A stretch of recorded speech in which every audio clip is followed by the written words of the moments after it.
Tonight on Hipstar Tonight. Now available on iTunes. Purchases now online at hipstar.ca. The original 1-800-NEED-A-GIMMICK.com. Please send your contributions to the Heart and Soul Foundation. It is tonight. Tonight on Hipstar Tonight. Michael Hayes got a word on the podcast and we're not in anymore. It's bad voodoo. It looks bad on the company. Not enough makeup in the world will get her on TV. Wednesday, June 28th, 2017. I've been putting on weight and looking a little bit like Dusty Rhodes. Have you? Do you get a lump on your belly? You're like a little bruise? I'm getting like cellulite just dripping all over the fucking place. That's terrible, man. Well, at least you got the heat. And it's summertime, and you got it like dripping off. Yeah, when it's not raining, of course.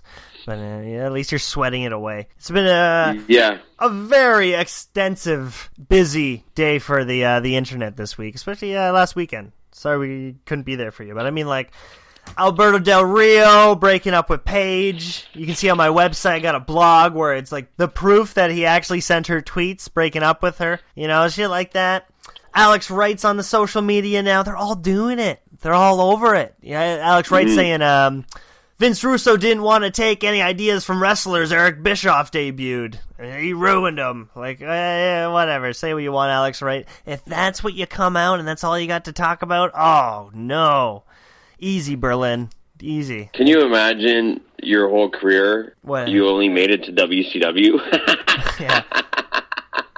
Well, like that's pretty bad. At that time, it was kind of a big thing. I mean, Sick Rick still claims it, and he loves it. Well, that's true. Yeah. It's a claim to fame, man. It was a thing of this time. He was the Wonder Kid, and he was booked more than 5 times. So that's pretty fucking impressive for WCW terms, right? I'm very proud to announce. I'd like to make an announcement. I don't know if I'm breaking kayfabe, but I'm assuming that I am. Yeah, okay. That I got my a couple bookings today. Yeah. New promoter coming into the Rock Pile. The Rock Pile Wars have begun once again. Yeah, this is phase 3. Yeah. Phase 3 of the Rock Pile Wars. This is interesting stuff. Yeah. Another promoter has got their eye on the Rock Pile, and I think I will be there. What are the dates? September, November, something like that. Is that what he's got? Yeah. Are we talking about Hutch here? Or like? Well, yeah. If you want to bring it up, Hutch has rented the Rock Pile, so the war has begun. Another promoter has invaded the Rock Pile, and 6 months from now, you're gonna see the Rock Pile Wars. Yep. Coming to the Rock Pile. To me, we talked about it off there. I think it's such a great chapter in our careers. Like it really is. Back in the day, there used to be the territory wars, and we're now involved in a territory war where everybody's after that Rock Pile. It's a free venue. Yeah. I just came in an innocent bystander trying to help you out, and suddenly Hutch wants to take over the world, from the Lula Lounge to Lee's Palace to fucking the Super Wonder Gallery, and now finally the Rock Pile will be home of Hogtown Pro Wrestling.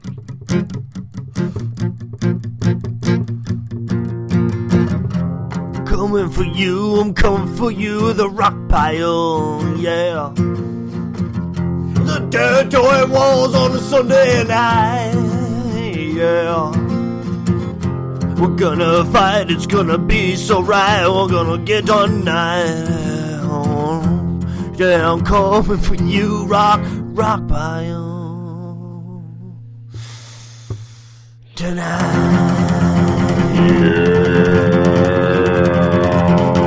Rock Pile, baby. You're right, this is like a very interesting chapter in our lives, though. You're absolutely right about that. It's like more relevant things to talk about. We're going to witness these wars happening. There's going to be DVDs on it after. Our kids are going to be reading about it. It's going to be all over the network of Ontario, which in and some big news is that Hutch, for his first show, is bringing in some very, very special guests. Yeah. I'm not going to drop names. I know the names. I gave them the idea, so I want to take credit for it. If anybody's interested in a couple washed-up jobbers from ECW, then this show's for you. Come on down. It's going to be excellent, all right? It's going to be, not this summer, but in the fall time. So make sure you come there when it's closer to Halloween. We got to build up some capital before we hit the rock pile. You're right. We got to make sure we pack the seats. Yeah. It's just, make it happen. I'm not be vindictive about it, but make sure you get the word out there. I mean, it's very interesting, man. Like, I can't wait for it. Well, yeah, and I think it'll be like a first appearance for the Great Mysterion at the Rock Pile, which that will be interesting. You know, a lot of wrestling fans love to see Mysterion. That's famous the big names. Seller. So many famous names attached to that building, like Leftover Crack, and even the Specials played there, and Insane Clown Posse, all the greats, and now Mysterion will be added to those names, man. That's something to think about. That's legendary. That's great. So stay tuned, HogtownProWrestling.com. Totally. This caller writes in. He says, great show, guys. Keep it up. Keep on the good times all the times, you guys. Here's the ditty for you, Jay. What do you miss the most about the 1990s? Mia Spaghetti from Grand Riviere, Quebec. You know, I heard the 1990s was a good time. You heard? Do you remember them? Yeah, like basically when I had started in the Indies, I was you had hair, very, very high on cocaine and drugs, like because it was the time because we were coming down from the 80s. Back in the 90s, we didn't have it that easy. I mean, I broke in through Chuck Simpson, who ran a pig farm, and nobody realizes like it really, honestly, Hipstar. I know you've heard me harp about this before, but continuously, the kids don't know how easy they have it today, where you know they can just they get throwing the keys to a fucking dojo and start training. Like they didn't have to run through pig slop just to get to the ring, you know, and then and go through the torture of you know, running through pig slop, and then you have to you can't wear your apparel into the ring because you can't get the ring dirty. Yeah, and then on top of that, even once you go through these training sessions, being sexually assaulted, like by Chuck. Well, I'm serious, man.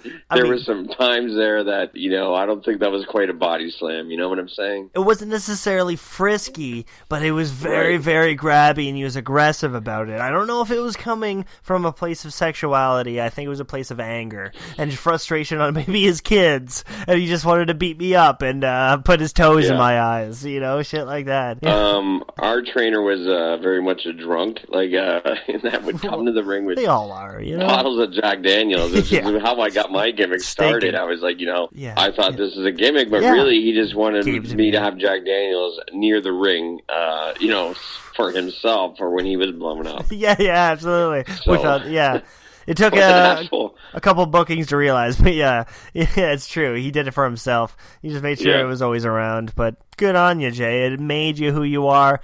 Gave you a good PNG graphic image where your head's the logo of the whiskey bottle. Chuck used to make me watch Maple Leaf Wrestling and just Maple Leaf Wrestling and told me just to watch this and that's it. So there was no real variety. There was no real opening my mind. Like a lot of these performers that came after me got to watch, you know, Japanese wrestling, you know, like Cody 45 with the Mexico shit. Yeah. We watched Maple Leaf Wrestling because Chuck had a match there in the 70s against Ted Arcidi. Wait for my match, that was our training motto. We had to watch Chuck versus Ted Arcidi in Maple Leaf Gardens. It's the fifth match. Just watch it. Yeah. That's the thing is I couldn't get into is because I was around the time of such a new wave in wrestling, and Chuck didn't want any of it. He really didn't believe in the new times, right? He didn't want it, and that's all I wanted was get it with the Neo guys and do my first cycle and get in there and get it with the big times. Right. But he really refrained from it, and there was heat when I did go over to Neo via Randy Vaughn. So right. But kudos to him because I don't know without him. So the Sniper's on it again. Yeah, you know, and I think that we should make that announcement that a 43-year-old wrestler is now hooked up with Popeyes vitamin supplements. Getting it going, you know, making it happen. Yeah. And he's getting his goals, man. He's affording that truck, and he's fucking a man right now. The Sniper killing it. Social media, that's what he's all about. What do you think's behind this? Do you think that Popeyes actually did this, or is he just shooting promos? Because I just like. Maybe, like, why would they have to sponsor Sniper at 43? Like, why would they want that as a spokesperson for their supplements? Well, I'll tell you something. You want to calm down. You want to get some real bulk. You want to eat this, tastes like cookies. You want to get this right now. You got a little milk. And let me tell you, goddamn, I tell you it's the best. And this over here, this will get you real red in the face and hype you up before a workout. And I'll tell you what, goddamn. Yeah. And I noticed Sniper now has a beautiful closer for his, like, promos with the Sniper out.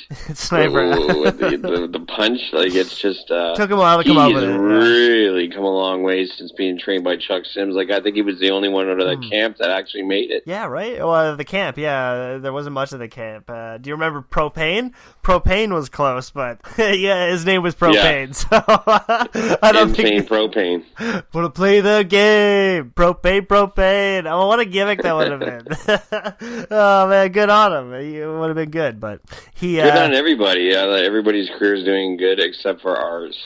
Yeah, well, we're watching them happen, and at least we're talking about it as they come. Yeah, we're commentators. Yeah, they're doing the tryouts, and yeah, absolutely, we are commentators. We're broadcasters. We're going to report the news, current social media shit that happens. Right. We're good for that, man. We're going to keep voices, and you and I should be some play-by-play color commentary. I think get us in between, get us in the action. Yeah. But I don't want to do it anymore because I hit my head too many times. I'm feeling better now, so I don't want to, kind of mess that up. Had a great tag match where I didn't bump once. Fucking God bless you, D-Man. Love you, buddy. And just, I worked it, man. You know what? Didn't have any scratches, any marks, any head wounds. And, oh, God, that's a great way to have wrestling, man. And I sold a promo pic. Well, I sold a promo pic to a kid that hated me last show. Good. Prove myself. Good on him. Yeah, that's perfect. Your career's looking good, man. You got to get on the social media more and market yourself. That's the one thing you're doing. You're just kind of like, why hasn't it happened? And, I don't think you should give up because you got a voice. You should have a blog. I'm trying to get two birds stoned at once. Next weekend, I will be up to... I'm paying out of my own pocket to travel. Okay, well, of course. And not getting paid to come into the city to do overdubs for the last Hogtown show. Perfect. And perhaps, I think... a disadvantage I have on your show, being tonight on Hip Start Tonight, is that I'm a call-in guest, and I'm thinking maybe I should come into the studio to boost the ratings. Yeah, absolutely. We should do where I would actually be on mic, a live week. We'll try to put you up for a week, see if we got any heart and soul money lying around. We'll put you up in a shitty motel. And I mean, I used to like to call it in, but I mean, I'm getting some fierce competition in the Toronto area from Chris Hazard, the Voice. Yeah, he is the Voice now. Yeah, he's calling himself the Voice, and he's running around doing heel commentary, which everybody wants to do. I've had this problem before. Classic Chris, he comes in and swoops up all our jobs. Yeah, but he's a commentator. Everybody just wants to scoop in on what I'm doing, and this Chris Hazard's a new one. The Voice. They're all new ones. They're all gonna come in, but I mean, man, you shouldn't worry about them, man. You just keep doing your thing, and you just get it out there, honey, because you want to let it all hang out. You want to let it happen, and just happen naturally, Jay. Don't fucking, guys, they're gonna come in and swoop, but you just keep picking at it, alright? Because you're the polar bear, and all the fucking seagulls and shitty birds that come in are gonna peck at your work. But you're still focusing on the heart. You're eating the heart away, and you're not going to let it go. You're digesting that shit, or at least you're about to. Non-existent, God bless you, man. Yeah. I'd like to... It's brought to my attention by referee Jim Conley, who heard the word from Sebastian Swab that there is 22 wrestling promotions here in Ontario. Yeah, man. And I would like to start putting some out of business. I don't think we need 22. I think some of these promotions are weak. And coming up next week on Tonight on Hip Start Tonight, I'm going to give you 5 promotions that I think should die in Ontario. Oof. And I'm going to put on a limb. But as Brian Pillman once told me, every now and again you have to go out on that limb to get the fruit at the end. You do. You're still going to have to wait a week, though, because, it's not going to happen now. We'll see you tomorrow, either way. A little bit too much. Yeah, but on a social media day, you can make it happen. Right. Tonight on Hip Start Tonight.